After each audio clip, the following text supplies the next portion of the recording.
Additional SP మరియు town DSP Rabindranath Reddy ఆధ్వర్యంలో 2 town inspector plus Manjunath Reddy crime CI వాళ్ళ సిబ్బంది అందరూ కలిపి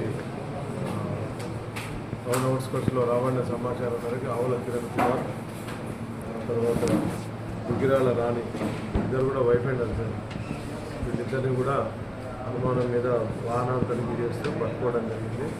వాళ్ళ దగ్గర నుంచి సుమారుగా 827 గ్రాముల బంగారం, 300 గ్రాముల వెండి రికవరీ చేయడం జరిగింది. అది కాకుండా 2 కార్లు కూడా, మారుతి జెన్ ఒకటి, తర్వాత హుందాయి గెడ్జ్ కార్ ఒకటి రికవరీ చేయడం జరిగింది. ఈ 2 కార్లు కూడా దొంగతనాల్లో సంపాదించిన సొమ్ముతో పాటు కొని మళ్ళీ దొంగతనాలు చేయడానికి కార్లు వాడుతూ ఉంటారు. ఇతని మీద సుమారుగా ఎగ్జాక్ట్లీ ఒక 110 కేసులు ఉన్నాయి. ఇళ్లలో అపార్ట్మెంట్లలో స్పెషలిస్ట్ అనమాట. అపార్ట్మెంట్ నేరాలు చేయడంలో ఇతను స్పెషలిస్ట్. రెండు స్టేట్స్లో తెలంగాణ, ఆంధ్ర కలిపి 110 కేసులు ఉన్నాయి.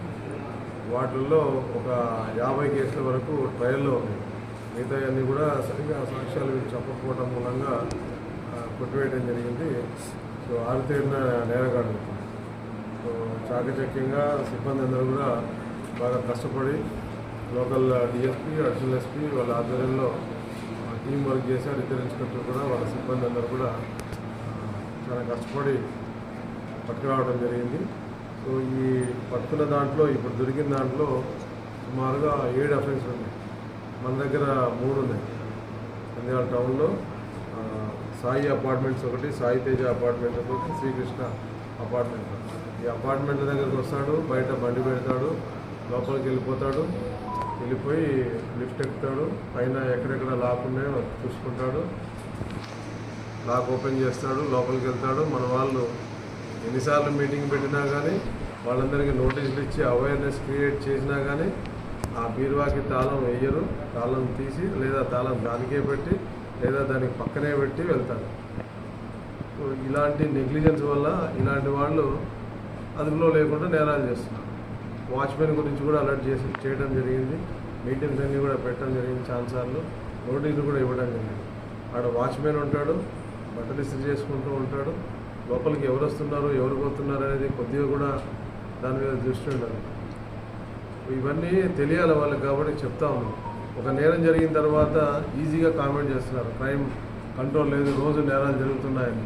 కానీ దాని వెనకాల ఎంత బ్యాక్గ్రౌండ్ చేసి వాళ్ళకి మైన్యూట్గా చెప్పినా కానీ ఆ అపార్ట్మెంట్ వాళ్ళకి, ఆ కాలనీ వాళ్ళకి ఒక మినిమం ప్రికాషన్స్ అనేది ఉండాలి. కెమెరాలు పెట్టుకోవాలా, ఇంట్లోకి ఎవరు వస్తున్నారు, కాంపౌండ్లోకి ఎవరు ఏంటి అనేది క్వశ్చన్ చేయాలా, ఒక రిజిస్టర్ పెట్టుకోవాలా, వాళ్ళకి కాంటాక్ట్ చేయాలా, ఫలానా ఫ్లోరు ఫలానా డోర్ నెంబర్కి వెళ్తున్నారు అని అంటే మీ వాడైనా ఇతను పంపొచ్చా లేదా అనేది ఆరా తీసుకోవాలి, రిజిస్టర్లో ఎంటర్ చేయించుకోవాలి, అతని ఐడెంటిటీ అడగాలి. ఇంత ప్రాసెస్ చేయగలిగితే టోటల్గా కంట్రోల్లో ఉంటుంది. కానీ ఇది ఎవరు కూడా అపార్ట్మెంట్ వాసులు చేయట్లేదు. దాని మూలంగా విచ్చలవిడిగా వీళ్ళు నేరాలకు పాల్పడుతున్నారు. సో దయచేసి అందరికి కూడా, ప్రజలందరూ ఇది గమనించాల్సిందిగా కోరుతున్నాం. సహకరించి ఈ ప్రివెంటివ్ మెజర్స్ అన్ని తీసుకుంటే నేరాలు తగ్గించవచ్చు.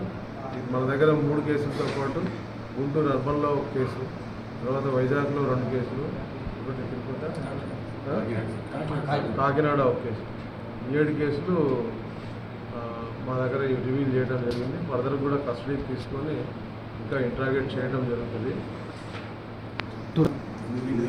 830 గ్రాములు అనుకోండి, మీరు లెక్కేసుకోండి.